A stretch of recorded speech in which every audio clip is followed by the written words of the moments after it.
በፕሬዚደንት ዶናልድ ትራምፕ አስተዳደር ውስጥ የውጭ ጉዳይ ሚኒስትር የሆኑት ማርክ ሩቢዮ ግንቦት ሃያን አስመልክተው ያስተላለፉት መልእክት መነጋገሪያ ሆኗል።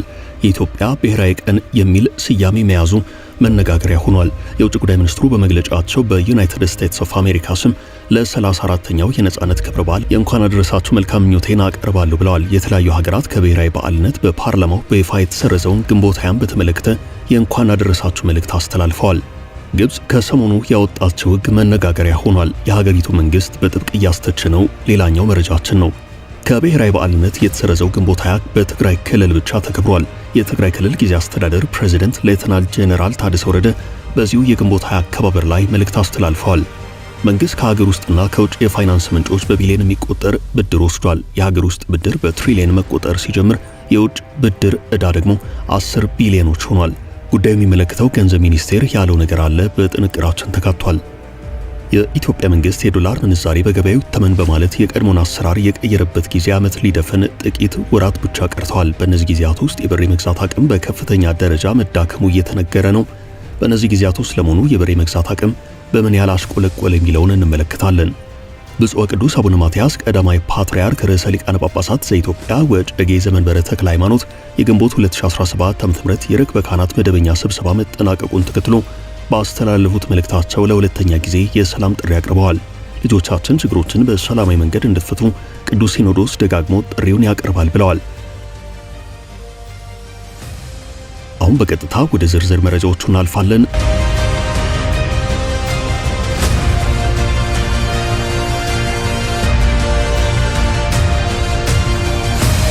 የአሜሪካ አነጋጋሪ መልእክት። በፕሬዝዳንት ዶናልድ ትራምፕ አስተዳደር ውስጥ የውጭ ጉዳይ ሚኒስትር የሆኑት ማርክ ሩቢዮ ግንቦት ሃያን አስመልክተው ያስተላለፉት መግለጫ የኢትዮጵያ ብሔራዊ ቀን የሚል ስያሜ መያዙ አነጋጋሪ ሆኗል። ሚኒስትሩ በመግለጫቸው በዩናይትድ ስቴትስ ኦፍ አሜሪካ ስም ለ34ኛው የነጻነት ክብረ በዓል እንኳን አደረሳችሁ ብለዋል። በአሜሪካ የውጭ ጉዳይ ሚኒስቴር ይፋዊ ገጽ ላይ የወጣው የማርክ ሩቢዮ መግለጫ የተላለፈው ትናንት ማክሰኞ ነው። በትራምፕ አስተዳደር ውስጥ የውጭ ጉዳይ ሚኒስትር የሆኑት ማርክ ሩቢዮ ማክሰኞ ግንቦት 19 ቀን 2017 ዓ.ም ለግንቦት 20 ዋዜማ ማለት ነው ባወጡት መግለጫቸው የኢትዮጵያ ብሔራዊ ቀን የሚል ስያሜ የያዘ ነው። የውጭ ጉዳይ ሚኒስትሩ በመግለጫቸው በዩናይትድ ስቴትስ ኦፍ አሜሪካ ስም ለ34ኛው የነጻነት ክብረ በዓል እንኳን አደረሳችሁ ብለዋል። አሜሪካና ኢትዮጵያ ክፍለ ዘመን የተሻገረ ዲፕሎማሲያዊ ግንኙነት እንዳላቸው ያወሳው መግለጫው ዋሽንግተንና አዲስ አበባ ባሏቸው የጋራ ፍላጎቶች ዙሪያ ለመስራት ሀገራቸው ዝግጁ መሆኗን ገልጸዋል። ለኢኮኖሚ እድገት፣ ንግድና ኢንቨስትመንት ማስተዋወቅ እንዲሁም በንግግር ሰላምን ማሳደግ የሁለቱ ሀገራት የጋራ ጉዳዮች ተብለው የተጠቀሱ ናቸው። የውጭ ጉዳይ ሚኒስትር ማርክ ሩቢዮ ዩናይትድ ስቴትስ ለኢትዮጵያና ለሕዝቧ መልካም ብሔራዊ በዓል ትመኛለች ብለዋል። ይህ የውጭ ጉዳይ ሚኒስትሩ መግለጫ ግንቦት 20 የነጻነት በዓል ብሎ መጥቀሱ ያልተለመደና ውዝግብ የፈጠረ ሆኗል።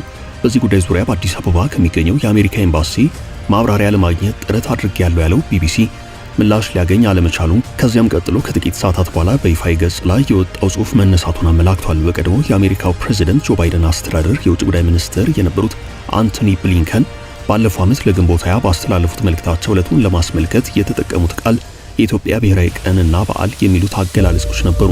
የአሁኑ የውጭ ጉዳይ ሚኒስትር ማርክ ሩቢዮ ኤርትራ ባለፈው ሳምንት ግንቦት 15 ቀን 2017 ዓ.ም የነጻነት በዓሏን ባከበረችበት ዕለት በተመሳሳይ የመልካም ምኞት መግለጫ አውጥተው ነበርም። በዚህ መልእክታቸው በዩናይትድ ስቴትስ ኦፍ አሜሪካ ስም በዓለም ዙሪያ የምትገኙ ኤርትራውያን እንኳን ለ34ኛው የኤርትራ ነጻነት ክብረ በዓል በሰላም አደረሳችሁ ላለው የሚል የመልካም ምኞት አስተላልፈዋል። በኢህአዴግ ዘመነ መንግስት በድምቀት ይከበር የነበረው ግንቦት 20 ይጠቀስ የነበረው የደርግ መንግስት የተገረሰሰበት የድል በዓል በሚል ነው። በመንግስት ደረጃ የሚከበረው ይህ ቀን ሲታሰብ ስራና ትምህርት ጭምር ዝግ ይሆናል። የጠቅላይ ሚኒስትር አብይ አህመድ መንግስት ወደ ስልጣን ከመጣ በኋላ ለተወሰኑ ዓመታት በዓሉ መከበር ቢቀጥልም አካባበሩ ግን መቀዛቀዝ ይታይበት ነበርም። በዘንድሮ ዓመት ደግሞ ከዚህ ቀደም ከነበረው በተለየ ስራና ትምህርት ዝግ አልተደረገም። እንደ አዲስ አበባ ትምህርት ቢሮ ያሉ ተቋማት በዛሬው ዕለት ስራ ዝግ እንዳልሆነ ለሰራተኞቻቸው መልእክት አስተላልፈዋል። በዘንድሮ በዕለቱ ዝግ ያልተደረገው የህዝብ በዓላትና እረፍት ቀንን ለመወሰን የተዘጋጀ አዲስ አዋጅ ሰኔ 2016 ዓ.ም መጽደቁን ተከትሎ ነው። እንደ ተቀዛቀዘም ቢሆን ግንቦት 20 እስካለፈው ዓመት ድረስ ይከበር ነበርም። ይህ በዚህ እንዳለ ግንቦት 20 በተመለከተ የእንኳን አድረሳችሁ መልእክት ካስተላለፉ ሀገራት መካከል የተባበሩት አረብ ኤምሬቶችና ቤላሩስ ይገኙበታል። ሁለቱም ሀገራት እንኳን ለብሔራዊ የድል በዓል አደረሳችሁ ብለዋል። ጠቅላይ ሚኒስትር አብይ አህመድን እንዲሁም ፕሬዝዳንት ታዬ አጽቀሥላሴን እንኳን አደረሳችሁ ብለዋል መንግስታቱ። በተመሳሳይ የስፔኑ ሴቪያ የእግር ኳስ ክለብ ለኢትዮጵያ ብሔራዊ በዓል እንኳን አድረሳችሁ ብለዋል። የእግር ኳስ ክለቡ የእንኳን አድረሳችሁ መልእክት አስተላልፏል። ባለፈው ዓመት በስፔን ሲቪያ በተዘጋጀው ማራቶን ድል ያደረገው አትሌት ሰለሞን ባረጋን ፎቶ አያይዞ የእግር ኳስ ክለቡ የእንኳን አድረሳችሁ መልካም ምኞቱን ገልጿል። የግብጽ መንግስት ያወጣው ውሃን የተመለከተው ጥብቅ ሕግ።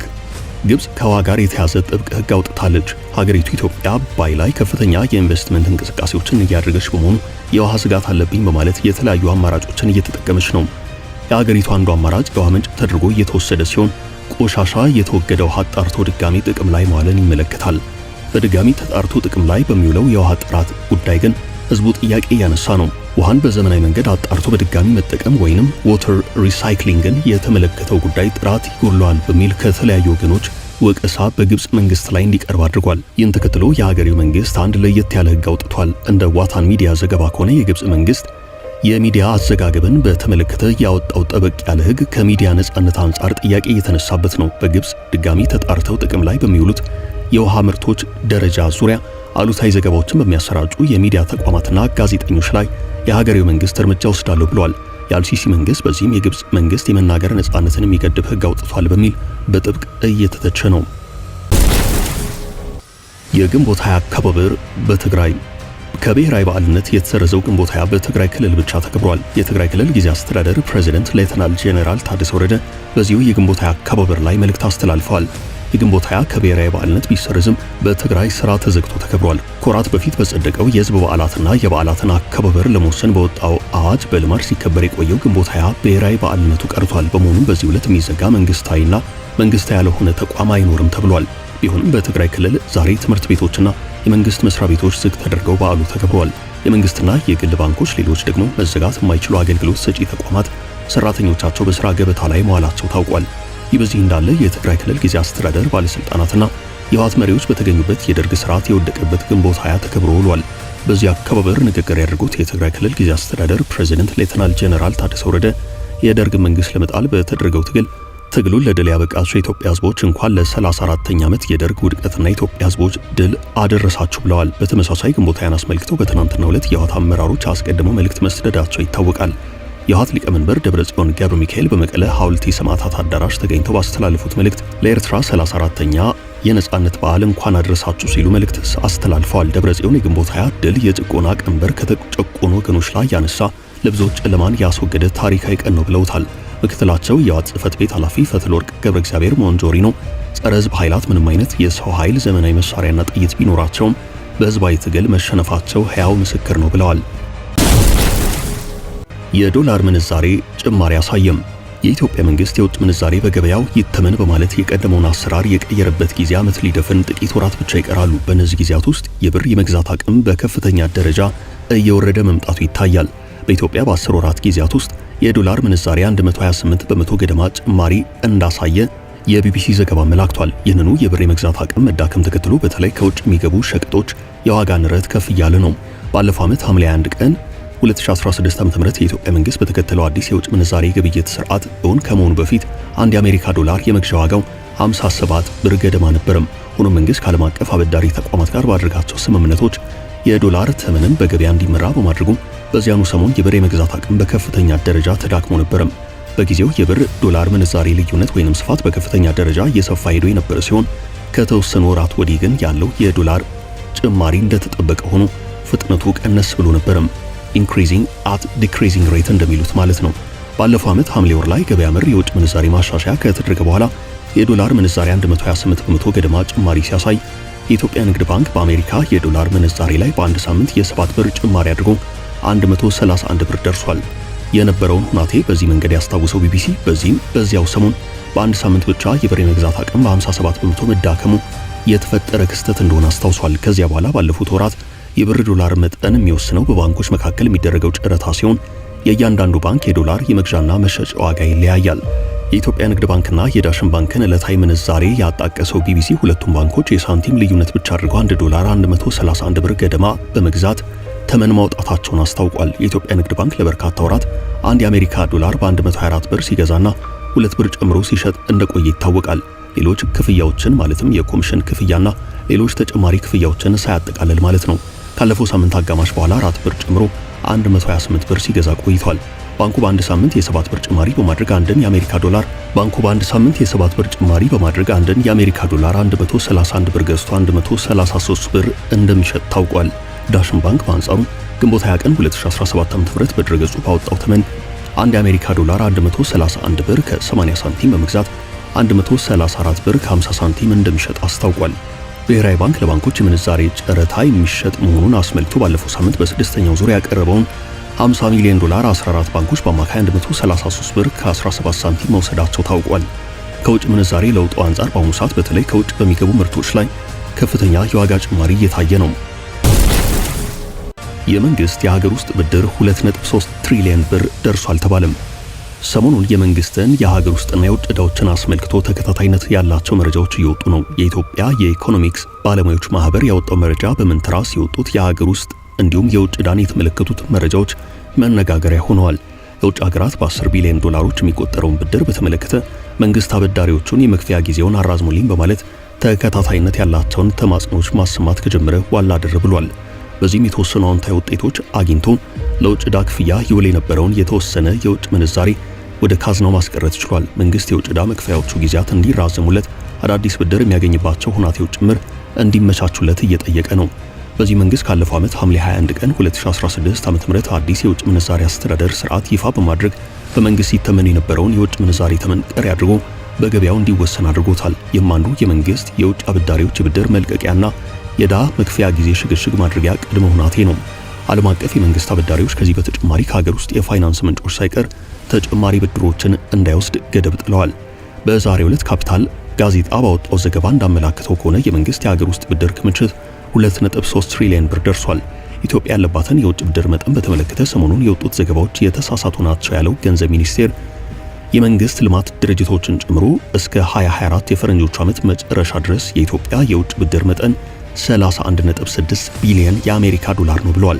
የሀገር ውስጥ ብድር ክምችት ደግሞ 2.3 ትሪሊዮን ብር መድረሱን ተቋሙ አስታውቋል። ባለፈው ሳምንት በኢትዮጵያ ኢኮኖሚክስ ባለሙያዎች ማህበር የወጣውን ሪፖርት በማጣቀስ እያንዳንዱ ኢትዮጵያዊ ያለበት የውጭ ዕዳ መጠን ከ575 ዶላር መድረሱ ተነገረ በሚል የወጣው ዘገባ ግድፈቶች እንዳሉበት ገንዘብ ሚኒስቴር አስታውቋል።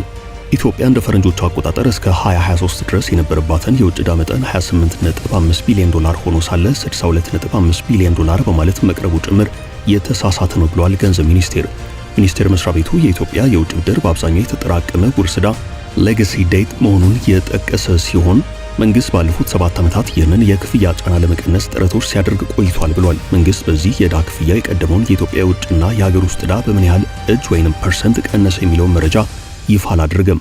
ሪፖርተር ጋዜጣ ባለፈው እሁድ እያንዳንዱ ኢትዮጵያዊ 575 ዶላር ዕዳ አለበት በሚል በአሰራጨው ዘገባ ዙሪያ ይቅርታ መጠየቁን ከሪፖርተር ጋዜጣ ዌብሳይት ላይ ተመልክተናል። ውጊያው ይቁም፣ ብፁዕ ቅዱስ አቡነ ማትያስ። ብፁዕ ቅዱስ አቡነ ማትያስ ቀዳማዊ ፓትርያርክ ርዕሰ ሊቃነ ጳጳሳት ዘኢትዮጵያ ወዕጨጌ ዘመንበረ ተክለ ሃይማኖት የግንቦት 2017 ዓ.ም የርክበ ካህናት መደበኛ ስብሰባ መጠናቀቁን ተከትሎ ባስተላለፉት መልእክት የሰላም ጥሪ አቅርበዋል። ብፁዕነታቸው በሀገራችን በአንዳንድ ቦታዎች የሚታየው ግጭትና መፈናቀል ተወግዶ የሰው ልጅ የመኖርና የመዘዋወር መብት ተከብሮ ሰብአዊ ክብሩ ተጠብቆ ሁሉም ዜጋ በእኩልነት በሰላምና በፍቅር ተከባብሮ በጋራ እንዲኖር አለመግባባት በውይይት እንዲፈታ ቤተክርስቲያን የሰላም ጥሪዋን ታስተላልፋለች ብለዋል። ግጭት፣ ጥላቻና ደም መፋሰስ አካል ከማጉደልና ንብረት ከማጥፋት በቀር የሚያመጡት ክብርና ዘላቂ ሰላም ስለሌለ ልጆቻችን ችግሮችን በሰላማዊ መንገድ እንድትፈቱ ቅዱስ ሲኖዶስ ደጋግሞ ጥሪውን በማቅረብ በመላው ዓለም ጦርነት ባለባቸው ሀገራት ሁሉ ሰላምና እርቅ እንዲሰፍን በመጸለይ ቅዱስ ሲኖዶስ ግንቦት 20 ቀን 2017 ዓ.ም ዓመታዊ ጉባኤውን በጸሎት አጠናቋል ብለዋል። ይህ በዚህ እንዳለ ብፁዓን አበው ሊቃነ ጳጳሳት ከምክትል ጠቅላይ ሚኒስትር ተመስገን ጥሩነህ ጋር መገናኘታቸው ተሰምቷል። ምክትል ጠቅላይ ሚኒስትሩ በይፋ የማህበራዊ ትስስር ገጻቸው ባሰፈሩት መልእክት ብፁዓን ሊቃነ ጳጳሳት ዛሬ የኢዮቤልዩ ቤተ መንግስትን መጎብኘታቸውን ገልጸዋል። የኢትዮጵያ ኦርቶዶክስ ተዋሕዶ ቤተክርስቲያን በሀገር ግንባታ ተገቢውን አስተዋጽኦ እንድታበረክት መንግስት የሚጠበቅበትን ሁሉ ይወጣል ብለዋል። አዲስ ለተመደቡት ብፁዓን አባቶች መልካም የሥራ ዘመን ተመኝቻለሁም ብለዋል።